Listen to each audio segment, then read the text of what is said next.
बच्चों आज हम लोग डिस्कस करने वाले हैं संख्याओं के गुण।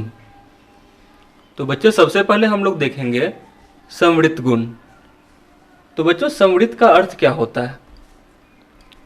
मान लीजिए कि किसी एक संग्रह की संख्या है और उन संख्याओं के मध्य हम क्या करवा रहे हैं, गणितीय संक्रिया, और परिणाम जो आता है वह भी उसी संग्रह की संख्या है, तब वे संख्याएं कही जाती हैं उस संक्रिया के अंतर्गत संवृत्त। अब ये तो भारी भरकम भाषा हो गई, इसे आसानी से समझते हैं। देखिए 3 + 4 है, दो संख्याएं हैं और ये किस संख्या संग्रह का हिस्सा है? तो आप लोग बोल सकते हैं ये प्राकृत संख्याओं का भी हिस्सा है, पूर्ण संख्याओं का भी है, पूर्णांकों का भी है, भिन्नों का भी है और परिमेय संख्याओं का भी हिस्सा है। भिन्नों का मैं इस कारण कह रहा हूं कि ये 3/4 और 4/1 हो सकता है ना। हम लोग यहाँ पर ये मानते हैं कि ये प्राकृत संख्याओं का हिस्सा है, ठीक है, जहां पर ये सब क्या है, नेचुरल नंबर है। तो आंसर जो हमारा आया 7, ये भी क्या आया, नेचुरल नंबर ही आया। तो ये दोनों संख्याएं मतलब कि प्राकृत संख्या जो होती है वो योग के अंतर्गत संवृत्त कही जा सकती है। यहाँ भी नेचुरल नंबर, यहाँ भी नेचुरल नंबर, या हम लोग होल नंबर पे लेंगे तो होल नंबर को भी देखेंगे, पूर्ण संख्याओं को भी देखेंगे, तो ये बोल सकते हैं कि ये योग के अंतर्गत संवृत्त कही जा सकती है। तो ऊपर क्या लिखा हुआ था, जब किसी एक संग्रह की संख्या, तो हम लोगों ने प्राकृत संख्या का उदाहरण लिया है कि मध्य हम गणितीय संक्रिया कराते हैं। तो गणितीय संक्रिया बच्चों 4 होता है, 4 मैथमेटिकल ऑपरेशन होता है, 4 मैथमेटिकल ऑपरेशंस होते हैं। पहला होता है योग का, दूसरा होता है इसको जमा या योग बोलते हैं, व्यवकलन या घटाव का, तीसरा होता है गुणन या मल्टीप्लिकेशन का, और चौथा होता है डिवीजन या भाग का। यही 4 गणितीय संक्रिया है। जब किसी एक संग्रह की संख्या के मध्य हम गणितीय संक्रिया कराते हैं, यहाँ पर हम लोगों ने योग की संक्रिया कराई है, ठीक है, और परिणाम जो आता है यहाँ पर 7 परिणाम के रूप में मिल रहा है, वह भी उसी संग्रह का। तो ये भी देखिएगा, ये भी नेचुरल नंबर है, ये भी नेचुरल नंबर है और ये भी नेचुरल नंबर है।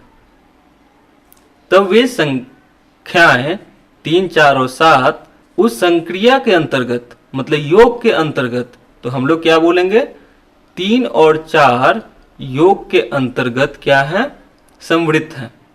प्राकृत संख्या 3 और 4 योग के अंतर्गत क्या है, संवृत्त है।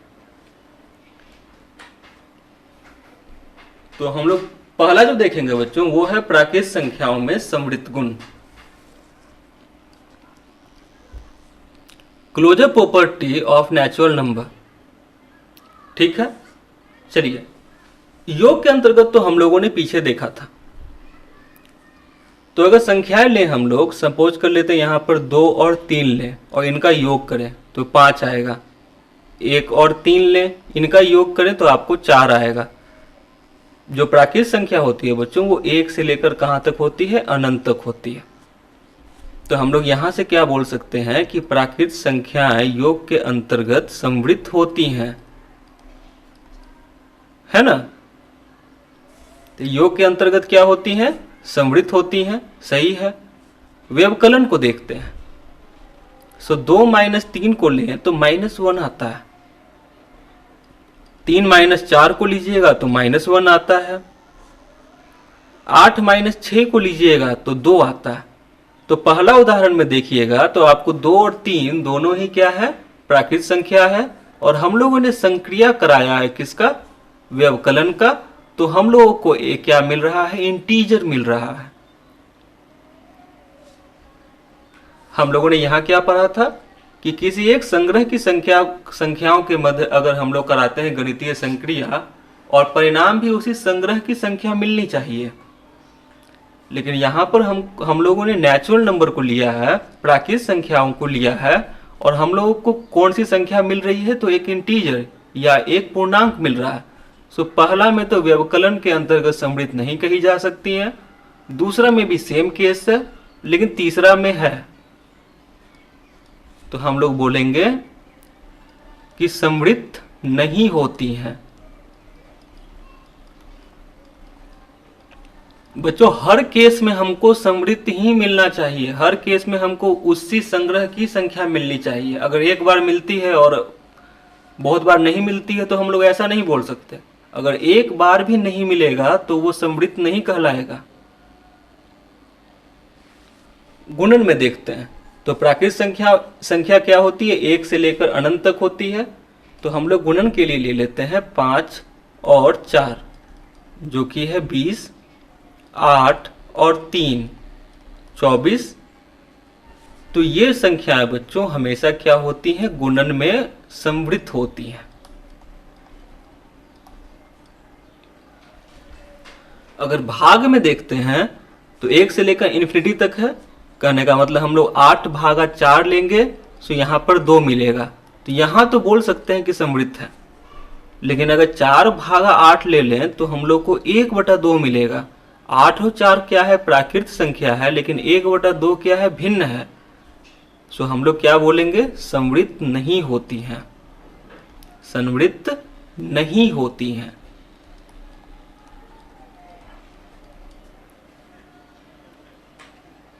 पूर्ण संख्याओं में हम लोग सेम केस देखेंगे। 0 से लेकर ये कहां तक होती हैं, ये अनंत तक होती हैं। तो योग करवाते हैं तो 0 + 1 आपको मिलता है 1, 0 + 10 आपको मिलता है 10। तो आप लोग क्या बोलेंगे, संवृत्त होती हैं, संवृत्त होती हैं।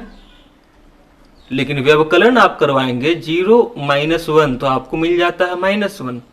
और -1 क्या है, एक पूर्ण संख्या नहीं है, एक क्या है, इंटीजर है, पूर्णांक है।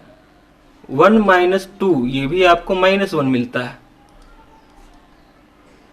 8 - 10 ये आपको -2 मिल रहा है। सो आप लोग क्या बोल सकते हैं, व्यवकलन में समृद्ध नहीं होती हैं।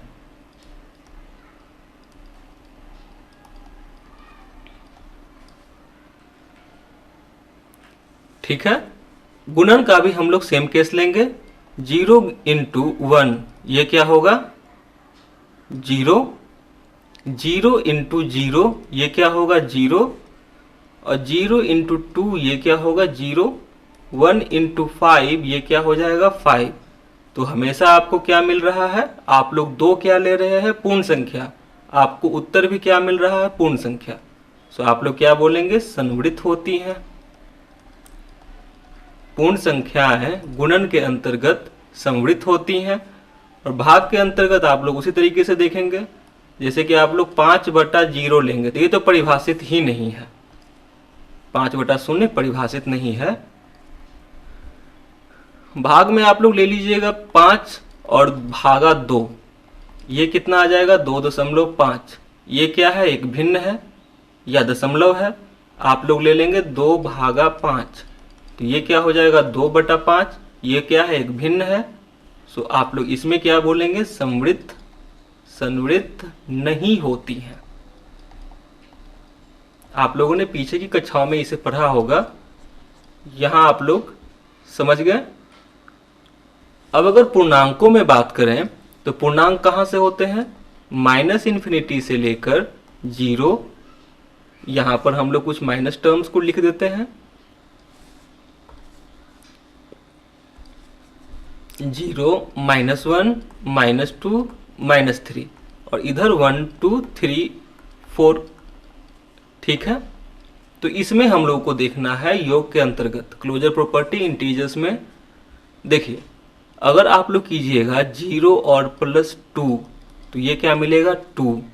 सपोज कर लीजिएगा 3 और प्लस कर रहे हैं -2, तो आपको क्या मिल रहा है, +1। सपोज कर लीजिए कि आप लोग कर रहे हैं 4 और प्लस -8, ये तब क्या मिलेगा आपको, -4। तीनों केस में आप लोग देखिए क्या 0 एक पूर्णांक है, 2 पूर्णांक है, बिल्कुल है, उत्तर भी आपको 2 मिल रहा है। तो पहला में तो है। दूसरा देखिए क्या 3 एक पूर्णांक है, बिल्कुल है। क्या -2 एक पूर्णांक है, तो बिल्कुल है। और 1 भी एक पूर्णांक है। 4 एक पूर्णांक है। 8 एक पूर्णांक है तो -8 एक पूर्णांक होगा। ठीक है, तो -4 एक पूर्णांक भी है। तो हम लोग बोल सकते हैं कि पूर्णांक क्या होते हैं, योग के अंतर्गत समृद्ध होते हैं।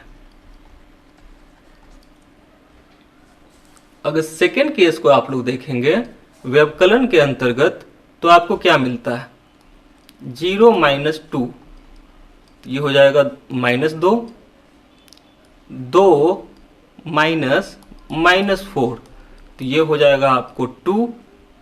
आप लोग कोई भी उदाहरण लेंगे, -8 माइनस 2, तो ये हो जाएगा आपको 10। हर केस में आपको एक पूर्णांक मिल रहा है, तो आप लोग क्या बोलेंगे, पूर्णांक क्या होते हैं, व्यवकलन के अंतर्गत समृद्ध होते हैं। लेकिन पीछे देखिएगा कि ना ही पूर्ण संख्या और ना ही प्राकृत संख्या व्यवकलन के अंतर्गत समृद्ध नहीं होते थे, लेकिन पूर्णांक होते हैं।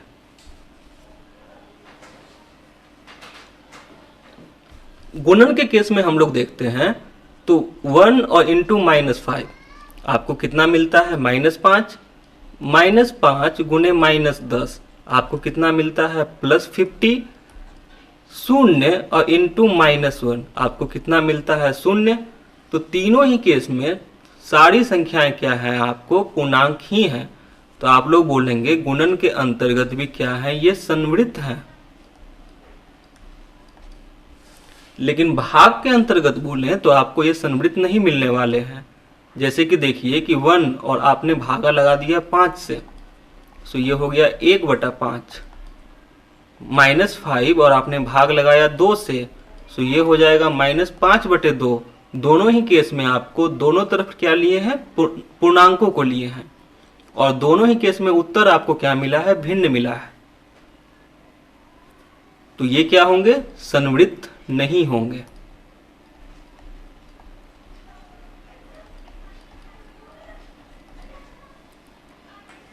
अब परिमेय संख्याओं की बात करें तो बच्चों परिमेय संख्या क्या होती है, पूर्णांक भी होते हैं, पूर्ण संख्याएं भी होती हैं, प्राकृत संख्याएं भी होती हैं और भिन्न भी होते हैं। तो यहां पर देखते हैं योग। तो योग के अंतर्गत बच्चों क्या दो परिमेय संख्याओं को हम लोग योग करें तो क्या हम लोग को हमेशा एक परिमेय संख्या मिलेगा। इस संवृत्त गुण का ये मतलब है, क्या दो पूर्णांक को हम लोग योग करें तो हमेशा एक पूर्णांक ही मिलेगा। तो आप लोग बोलेंगे हाँ। क्या दो पूर्ण संख्याओं को योग करें तो हमेशा एक पूर्ण संख्या मिलेगी, बोलेंगे हाँ। और दो प्राकृत संख्याओं को योग करें तो हमेशा एक प्राकृत संख्या मिलेगी, बोलेंगे हाँ। तो इस संवृत्त गुण का ये मतलब है, क्या दो प्राकृत संख्याओं को हम लोग घटाएं तो हमेशा एक प्राकृत संख्या मिलेगी, तो आप बोलेंगे नहीं। दो पूर्ण संख्याओं को घटाएं तो हमेशा एक पूर्ण संख्या मिलेगी, तो आप बोलेंगे नहीं, ऐसा नहीं होता। और दो पूर्णांकों को घटाएं तो हमेशा एक पूर्णांक मिलेगा, बोलेंगे हाँ ऐसा हमेशा होता है। तो यही केस हम लोगों को यहाँ भी देखना है। तो क्या दो परिमेय संख्याओं को हम लोग जोड़ते हैं तो पहली परिमेय संख्या 0 ले लेते हैं और दूसरी परिमेय संख्या को 1 ले लेते हैं, तो हमेशा हम लोगों को क्या मिल रहा है, दोनों तरफ परिमेय संख्या है और उत्तर भी हम लोगों को परिमेय संख्या ही मिल रहा है। 2/5 ले लेते हैं और प्लस 3/5 ले लेते हैं, सो हम लोग को ये 5/5 मिल जाता है, जो भी क्या है एक परिमेय संख्या है और ये भी क्या है एक परिमेय संख्या है। सो योग के अंतर्गत ये जो संख्याएं होती हैं वो क्या होती हैं, संवृत्त होती हैं। ठीक है, लेकिन व्यवकलन के अंतर्गत क्या ये होगा, तो चलिए इसे भी हम लोग देखते हैं। क्या दो परिमेय संख्याओं को हम लोग घटाते हैं तो हमेशा एक परिमेय संख्या मिलेगी, इसका ये मतलब है। तो 0 और -1, क्या -1 एक परिमेय संख्या है, आप बोलेंगे हाँ ये परिमेय संख्या है। क्या -3/5 और -3/6 क्या हम लोगों को एक परिमेय संख्या मिलेगा, आप लोग बोलेंगे बिल्कुल ये परिमेय संख्या मिलेगा, है ना।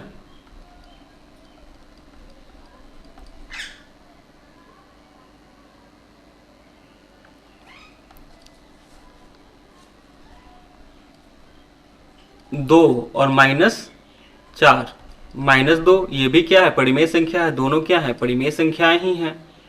तो व्यवकलन के अंतर्गत भी ये क्या होते हैं, संवृत्त होते हैं।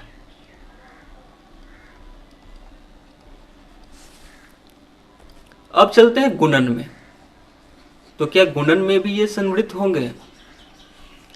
पहला उदाहरण लेते हैं शून्य का। तो शून्य में किसी भी संख्या को अगर आप लोग गुणा करते हैं किसी भी संख्या को आप लोग एक भिन्न को गुणा करते हैं तो हमेशा शून्य मिलता है। सो यहाँ तो ये संवृत्त हैं। 2/3 गुना 4/5, तो ये भी आपको क्या है, संवृत्त है। -2/3 गुना -8/3, तो ये हो जाएगा आपको 16/9। यहाँ भी क्या है, आपको संवृत्त है। 2 गुना 4, ये भी क्या है, आपको संवृत्त है। सो गुणन में भी क्या होते हैं, ये संवृत्त होते हैं। दो परिमेय संख्याओं का गुणनफल हमेशा एक परिमेय संख्या होता है।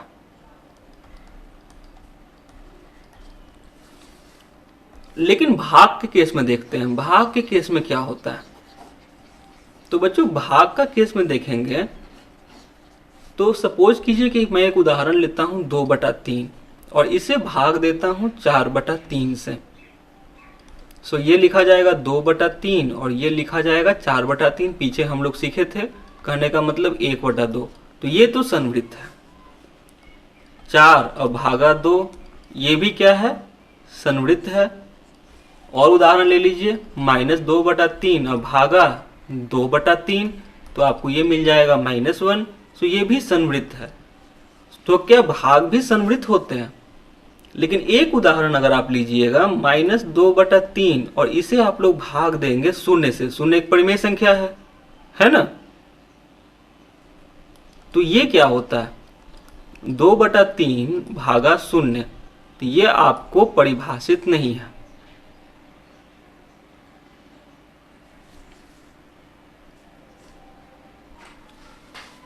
तो इसका मतलब ये है बच्चों कि भाग के अंतर्गत तो संवृत्त होती हैं, बट सारे भाग में नहीं। आप यहाँ उदाहरण में लिख लीजिएगा कि -2/0, 2/0, 1/0, ये क्या है, संवृत्त नहीं है। तो आप लोग इसे क्या लिखेंगे कि भाग में ये संख्याएं संवृत्त नहीं होती हैं। आई होप कि इसे आप समझ गए होंगे।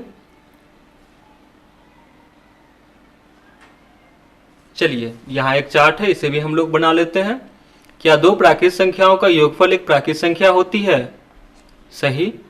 क्या दो प्राकृत संख्याओं का व्यवकलन एक प्राकृत संख्या होती है? तो नहीं। जैसे कि आप लोग उदाहरण में ले सकते हैं 4 - 8, ये आपको आता है -4। -4 एक प्राकृत संख्या नहीं है। गुणन, क्या दो प्राकृत संख्याओं का गुणन एक प्राकृत संख्या होगी? सही। भाग, तो आप बोलेंगे नहीं। अगर इसमें परेशानी है तो पीछे आप लोग वीडियो को देखेंगे। योग में क्या होती है, तो योग में बच्चों आपको चारों ही सही हैं। चारों क्या होते हैं, चारों ही संवृत्त होते हैं। व्यवकलन में अगर पूर्ण संख्याओं की बात करें तो जैसे कि ये भी दोनों क्या है, पूर्ण संख्या है। तो पूर्ण संख्या क्या होती है, संवृत्त नहीं होती है। पूर्णांक क्या होते हैं, संवृत्त होते हैं, है ना। देखिए 4 - 8 दोनों ही पूर्णांक हैं। तो व्यवकलन में अगर करते हैं तो -4 मिलता है। तो पूर्णांक तो संवृत्त होने वाले हैं और परिमेय संख्या भी संवृत्त होंगे व्यवकलन में।